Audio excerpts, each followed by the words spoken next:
Hello everybody and welcome back to Artvent, and today we have day 9 and let's see what's inside, what is the video for today. And Jack Skellington redesign. So basically I thought that maybe a fun idea would be that I would redesign very Christmassy characters, very iconic Christmas characters, and I thought, Jack Skellington, Jack Skellington, Jack Skellington, yeah, I think now we got it, would be a fun idea. And I actually came up with a design in my head quite quickly, because if you remember the movie, in the beginning, before we even see him as is the skeleton, I think he's also called the Pumpkin King or King of Halloween or something like that. And I thought, well, then that's perfect, to make him sort of a pumpkin head, having a pumpkin for his head. And then in general I just kept going with that theme, and actually came up, I think, with a fun idea, because I feel like his mouth kind of looks like stitches, and so here I basically also create stitches, but then later on you will be able to see the vines of the pumpkin go through, and I thought that was a very fun idea. I guess heads up, I will not be coloring this because I'm just not that good at digital art. I do still struggle with it, so I just kept it with a sketch outline sort of thing, but I think in the end it turned out really good. So yeah, here you can see me basically the neck, which is also sort of it looks like a branch, but also it's basically the vine that a pumpkin normally attaches to, and the little leaves. And I think this was one of those examples where I just had this idea in my head and it just worked out.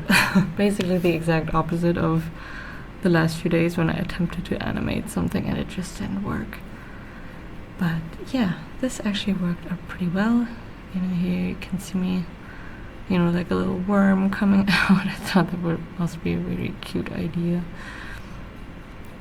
And yeah, I don't know about you, but I used to love Tim Burton movies. I think it's probably because my sister loves anything that has to do with Johnny Depp, and so we always watched every Johnny Depp movie ever, and so that is a lot of Tim Burton movies, be it the stop motion ones or just a regular Sweeney Todd or whatever.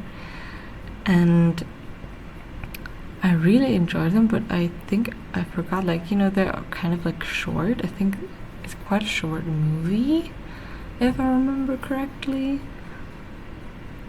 Which, I guess it makes sense because stop motion is very time consuming. Considering that I just 2 days ago struggled with, yesterday I really struggled with creating an animation. And so, honestly, I get it. I couldn't even get a few seconds. So, honestly, if the movie is a little shorter, understandable. Because it is gorgeous, so I'd rather have it be like that than the other way around.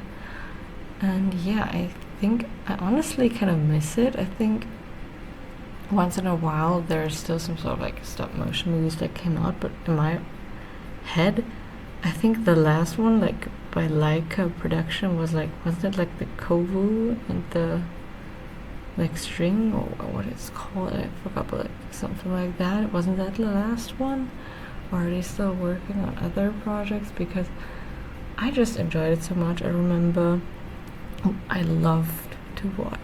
used to love watching these behind the scenes videos of stop motion, because it looks so cool. For example, the classic in Coraline, but also, in the Tim Burton movies, it just adds so much character and so unique. And find it kind of weird, but sometimes you can just tell how much passion goes into a movie. Like, I don't know what it is. Like this movie magic sort of feeling where it doesn't even have to do as much with sort of like the, I guess, like the script or the theory or whatnot, but you can just tell if people enjoy working on something and have the time, it just works out great normally. So yeah, I kind of miss that. When I look at the current movies, there are some that like are really cool and turn out great, but you know, I feel like sometimes it's just not the same magic. And also, like, I feel like when I sometimes like sit in the movies, I don't know if I'm too smart or what it is, but I'm literally sitting there, and within like the first, not even half of the movie, probably even before the first third, I already figured out the entire script and how it's gonna end and everything. And then it happens exactly like that, and it kind of takes a little bit away from the excitement if you already know how it ends. I remember this particularly with like the second Avatar, you know, like with the blue aliens and like the water, whatever. It was beautiful, but from like the get-go I could already figure out how it's gonna end, and I was like, oh, you know, it's kind of like, oh, of course. And yeah, I just wish that there were like, you know, new stories created, because I feel like most of the things that we are getting nowadays is some sort of like, what's it called, like for example the Disney movies, it's just like live action, or then it's a sequel or a prequel, or then it's you know, it's in the same universe as this and in the same universe as that. I'm like, what about new stories? Ever read did it just end? Like, what about telling something new? I think that would be kind of refreshing, because I don't mind the sequels too much, but I'm like, it's really weird where it feels like, for example with the Disney movies, it feels like, I don't know, like a new moon when like a new story comes out. It's like, wow, a story that didn't exist in some sort of fashion, not a sequel, not a live action portrayal of an already existing movie. Like, who would have thought? And I think it's kind of sad, because DreamWorks now also is doing that, and I also thought that DreamWorks was supposed to be like spiting Disney, so that kind of makes me sad. It kind of makes it ironic. Oh, my food is done. If you're wondering what that bell was, that was my food. That was my air fryer. But yeah, back to that, I was kind of like disappointed where it's like, I remember watching like an analysis, I think it was by Shafrilla's production, basically, I think like Puss in Boots. It's like the second one, which was really popular, and basically how they kind of roast Disney. I'm like, well, you roast Disney, but now you do the exact same thing with like the live action of How to Train Your Dragon. And for me, there was literally, I think, only one live action, or maybe two, that I enjoyed, which was basically in the era where this era did not exist. Like, it was basically, there was no, oh, these are like the live actions, and it wasn't seen as like negative, which was the 101 or 102 Dalmatians, like the live action, and the Cinderella live action. Like, those were the two that I've watched and that I've enjoyed most. The other ones I haven't really caught up with, which I guess is a blessing because apparently they're not so good. But for me, it's like this thing. I don't understand when they take an already existing story, and not only that, it's like the most Western centered story. It's literally like German fairy tales. Like, I would know, like, I grew up with the original of these fairy tales, right? Like, I knew the sort of like brutal and scary ones before, the Disney fairy tales. And sure, for my culture it works because that's where they're from, but I'm like, you want to be inclusive, so you take the most Western, white, like middle, like Western centered story you could possibly think of and try to make it something that it's not. And what I wonder is, like, you have like multiple continents full of history and culture and stories. Why just not, if we want to implement people of color, just ask them what fairy tales they grew up with.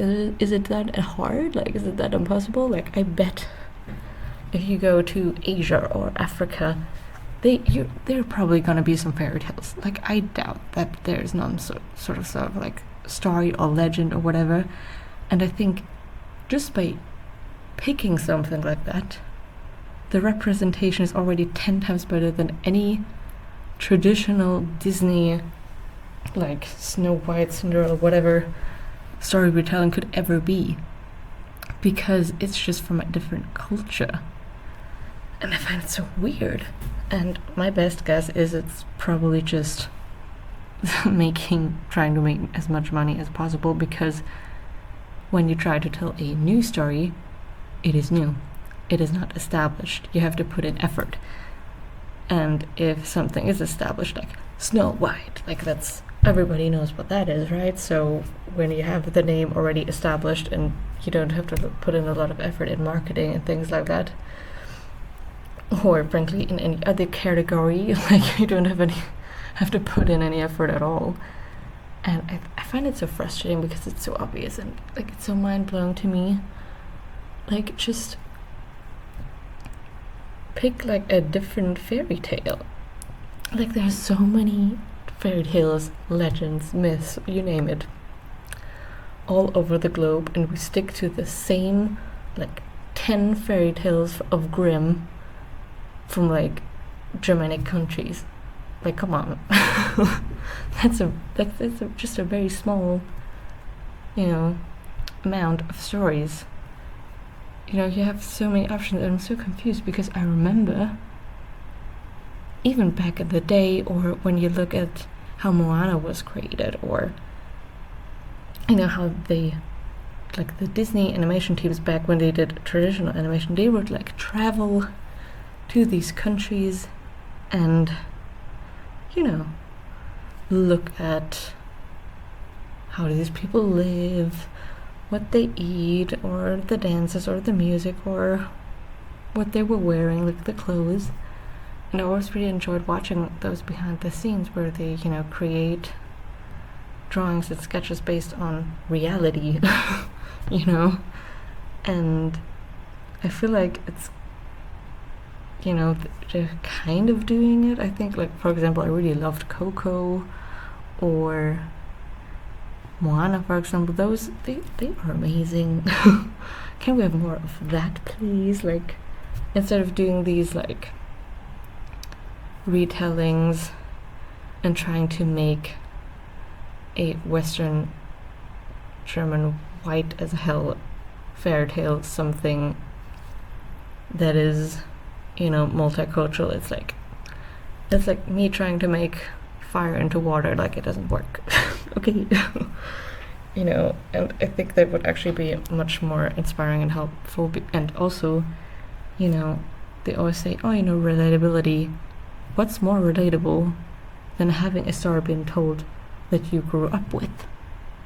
If these, like, children of color, like, grew up with certain fairy tales that aren't Snow White, Cinderella, who knows what, then that already, just the fact that you chose the story is already more relatable than any of these other movies will ever be.